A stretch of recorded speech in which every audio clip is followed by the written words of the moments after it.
ఇటీవల కాలంలో రాష్ట్ర ప్రభుత్వం విడుదల చేసినటువంటి గ్రూప్ 1 పరీక్షల ఫలితాలు వెలువడ్డాయి. ఈ నేపథ్యంలోనే మహబూబ్నగర్ పట్టణ కేంద్రానికి చెందినటువంటి దాసరి సౌమ్య ప్రస్తుతం మనతో ఉన్నారు. దాసరి సౌమ్యతో మాట్లాడి మరిన్ని విషయాలు తెలుసుకునే ప్రయత్నం చేద్దాం. మేడం, ముందుగా ఆర్టీవీ నుంచి కంగ్రాచులేషన్స్. ఎందుకంటే మీరు గ్రూప్ 1 ఎగ్జామ్ రాయడము, దాంట్లో ఫలితం సాధించడం, ఎన్నో కష్టాలు చూసుంటారు పరీక్ష ప్రిపరేషన్ విషయంలో. అసలు గ్రూప్ 1 సాధించడం విషయంలో, దాని విషయంలో మీరేం చెప్తారు? ఇప్పుడు group first of all thank you అండి, సెలెక్ట్ అయ్యి కంగ్రాచులేషన్స్ నాకు చెప్పినందుకు. అండ్ ఇది ఏదో 1 month 2 months జరిగిన ప్రాసెస్ కాదు. ఇది ప్రిపరేషన్ యూపీఎస్సీ కానీ స్టార్ట్ అయ్యింది. 2021 నుంచి నేను ప్రిపరేషన్లోనే ఉన్నాను. 2022లో మన తెలంగాణలో నోటిఫికేషన్ పడడం వల్ల నేను ఫస్ట్ మన స్టేట్లో సర్వీస్ అయితే బాగుంటుంది అని చెప్పి దీనికి ప్రిపేర్ అవ్వడం స్టార్ట్ అయింది. ఇది నా ఫస్ట్ అటెంప్ట్ అయినప్పటికీ 3 సార్లు ప్రిలిమ్స్ రాయాల్సి వచ్చిందండి. ఫస్ట్ ఒకసారి పేపర్ లీకేజ్ వల్ల క్యాన్సిల్ అయింది. సెకండ్ టైం బయోమెట్రిక్ పెట్టలే అని కోర్ట్ ఆర్డర్స్ వల్ల క్యాన్సిల్ అయింది.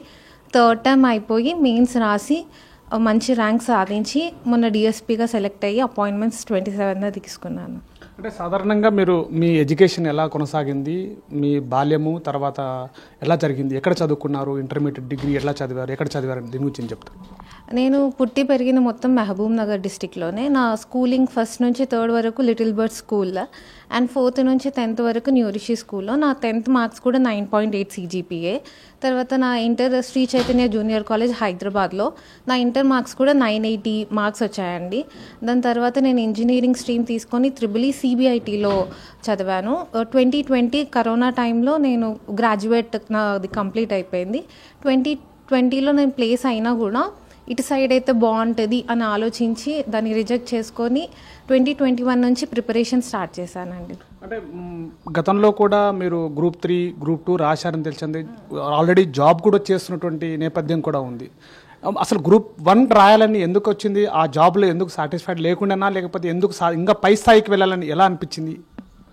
లేదండి, ఫస్ట్ మనం గ్రూప్ 1 నోటిఫికేషన్ పడ్డది. దాని తర్వాత 2, 3, 4 పడ్డది. సో ఫస్ట్ 1 రాసాము, ప్రిలిమ్స్ అయ్యింది. 2, 3, 4 కూడా సేమ్ సిలబస్ కాబట్టి మనం మన చేతిలో ఉన్నప్పుడు మనం అది అటెంప్ట్ ఇవ్వడం ఇంపార్టెంట్. అది వస్తుందా రాదా సెకండరీ, కానీ అటెంప్ట్ ఇవ్వడం ఇస్ ఇంపార్టెంట్ అని నేను ఫీల్ అవుతాను. మా పేరెంట్స్ కూడా ఫోర్స్ చేశారు. ఒకసారి నేను 4 రాయాలా వద్దా, ఎందుకు చిన్న జాబ్ అన్నప్పుడు వాళ్ళు లేదు, నువ్వు ఎక్కడ స్టాండ్ అవుట్ అవుతావు అని తెలియాలి, ఎగ్జామ్ రాయడం ఈజ్ ఇంపార్టెంట్ అని చెప్పారు.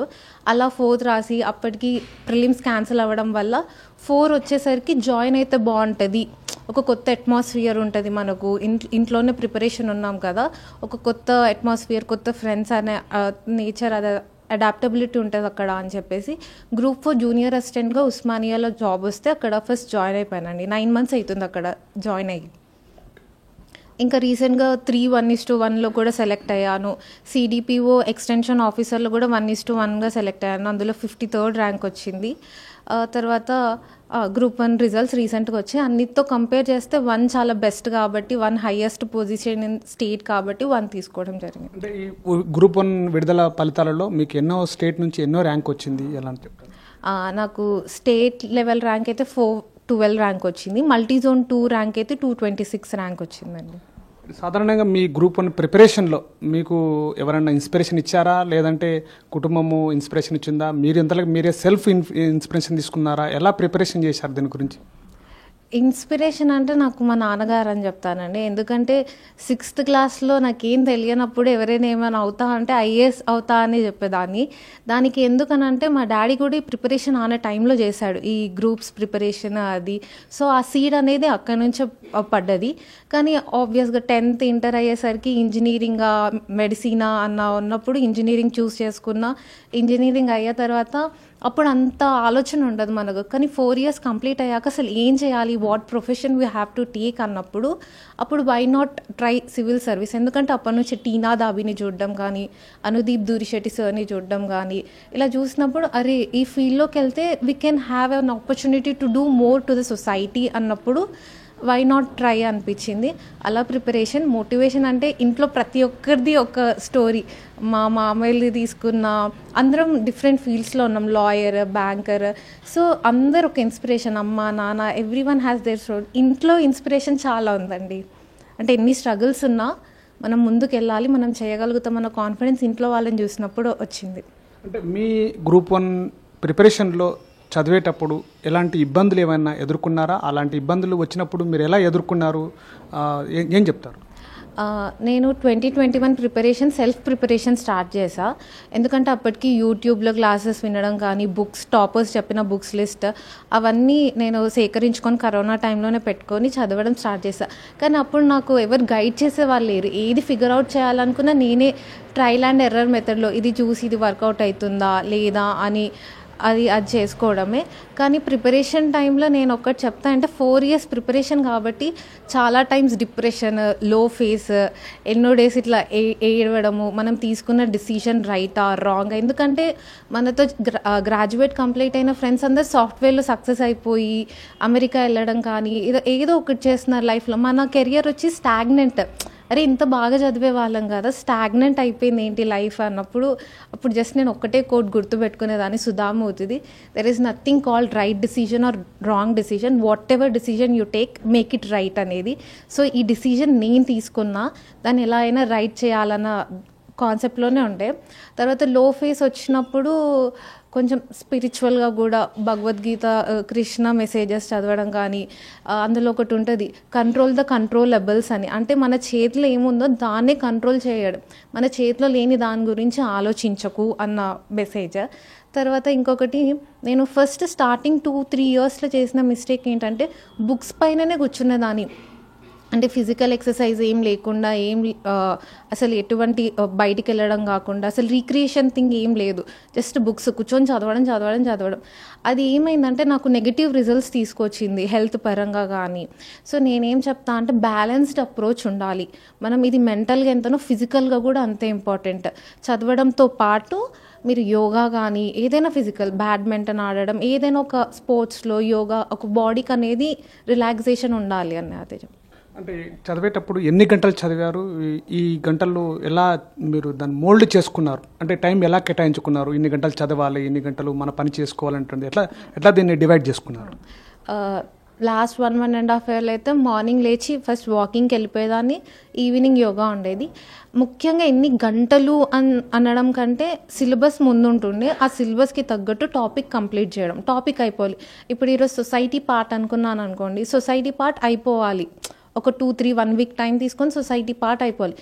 అది కంప్లీట్ అవ్వడానికి నీకు ఒకరోజు 10 గంటలైనా పట్టొచ్చు, ఒకరోజు 6 గంటలు, ఒకరోజు నీ మూడ్ బాగాలేకపోతుంది. నీ మూడ్ బాగాలేనప్పుడు నువ్వు అన్ని గంటలు పెట్టి కూడా వేస్ట్, ఎందుకంటే మైండ్కి ఏం ఎక్కదు కాబట్టి. సో మోర్ దెన్ అవర్స్ నేను టాపిక్ కంప్లీట్ చేయడం పైన ఫోకస్ చేశాను. ఇప్పుడు మీ విజయంలో అమ్మా నాన్న యొక్క కృషి కూడా ఉందంటున్నారు, అమ్మా నాన్న సపోర్ట్ కూడా ఉందంటున్నారు, కుటుంబ సభ్యులందరూ కూడా నీకు సపోర్ట్ చేశామంటున్నారు. ఈ నేపథ్యంలో కుటుంబ సభ్యులలో మీకు ఎలాంటి, ఈ విజయం వెనుక మీ అమ్మ నాన్నకి చెప్పాలంటే ఎలా చెప్తారు? ఫస్ట్ థ్యాంక్స్ చెప్తా. థ్యాంక్స్ కూడా చాలా చిన్న పదము. ఎందుకంటే ఈ ఎగ్జామ్ ఏదైతే రాస్తామో ఒక సంవత్సరంలో అయిపోయేది కాదు. మన స్టేట్లో అయితే క్యాన్సిల్ అవ్వడము, ఇది ఒక మొత్తం ఫ్యామిలీ అంతా రాసే ఒక ఎగ్జామ్ ఇది. నేను ఫేస్ ఆఫ్ ది ఎగ్జామ్ అక్కడ రాస్తున్నా కూడా మనతో పాటు మొత్తం మన ఫ్యామిలీ కూడా దాంట్లో పార్టిసిపేట్ అవుతుంది. ఎందుకంటే వాళ్ళు కూడా చాలా సాక్రిఫైస్ చేస్తారు. ఫంక్షన్స్కి వెళ్ళకపోవడం కానీ, ఏ సెలబ్రేషన్స్లో పార్ట్ తీసుకోకపోవడం కానీ, ఇంట్లో కూడా ఏదైనా అకేషన్ అయితే నేను అసలు వచ్చి పార్టిసిపేట్ చేసేదాన్ని కాదు. మహా అయితే ఒక 1 hour వచ్చేదాన్ని, వెళ్ళి మళ్ళీ చదువుకునేదాన్ని. అసలు చాలా తక్కువ. చెప్పాలంటే నా మెయిన్స్ ఎగ్జామ్ 7 days ఏదైతే జరిగిందో, మా మమ్మీ 7 days లీవ్ పెట్టి వచ్చిందండి నాతో పాటు హైదరాబాద్కి.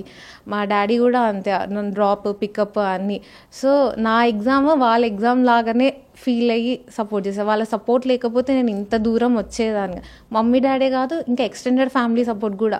నేను ఎప్పుడైనా అవ్వదు లేదు అన్నప్పుడు తెలిసే, నువ్వు చేస్తావు beta, you will do it, మాకు ఆ కాన్ఫిడెన్స్ ఉందని చెప్పేవాళ్ళు. ఇన్ఫ్యాక్ట్ మా తమ్ముడు కూడా చాలాసార్లు అమ్మా ఇంత అసలు ఏంటి అన్నప్పుడు వాడు, అరే నువ్వు ఇంత దూరం వచ్చినప్పుడు ఇంకా వెళ్తావు, ఎందుకు వదిలేయడం, ఇప్పుడు వదిలేయడం ఏంటి అని మోటివేషన్ ఇచ్చేవారు. అంటే రీసెంట్గా కూడా మీరు చదువుకున్నటువంటి పాఠశాల యాజమాన్యం కూడా మిమ్మల్ని సత్కరించింది. ఈ విజయంలో మా విజయం అనుకున్నారు వాళ్ళు కూడా. దీనికి ఏం చెప్తారు? మీ ఫ్రెండ్స్ కావచ్చు, మీ కొలీగ్స్ కావచ్చు, ఇప్పుడు సహచర ఉద్యోగస్తులు కావచ్చు, ఎలా సెలబ్రేషన్ చేసుకుంటారు? మీ దాని పట్ల మీ ఫీలింగ్స్ ఎలా ఉంటాయి? అది చాలా గ్రేట్ఫుల్ అండి. మనం చదివిన స్కూల్ వాళ్ళు మనల్ని గుర్తించి పిలిచి సన్మానం చేయడం అనేది it's very rare moment. And నేను చాలా అదృష్టవంతురాలని నేను చాలా ఫీల్ అవుతాను. అండ్ స్కూల్ రోల్ కూడా చాలా ఉందండి. ఎందుకంటే మన ఏదైనా బిల్డింగ్ స్ట్రాంగ్ ఉండాలి అన్నప్పుడు దాని ఫౌండేషన్ అనేది చాలా ఇంపార్టెంట్. ఇప్పుడు ఈ కాంపిటేటివ్ ఎగ్జామ్లో కూడా మ్యాథ్స్, ఇంగ్లీష్ ఇలాంటి సబ్జెక్ట్స్ ఉంటాయి. అవి మనకు ఎడ్జ్ తీసుకొచ్చే ఛాన్స్ కూడా ఉంటుంది. ఎందుకంటే మిగతా అన్ని సబ్జెక్ట్స్ నువ్వు ప్రిపేర్ అయినా వీటిపైన ఎక్కువ ఫోకస్ చేసి ప్రిపేర్ అవ్వరు. అది ఇన్బిల్ట్. మనకు మ్యాథ్స్ బాగా వచ్చింది అనుకో ఆటోమేటిక్గా స్పీడ్ పెరిగి తొందరగా చేయగలుగుతాం. ఇంగ్లీష్ కూడా అంతే.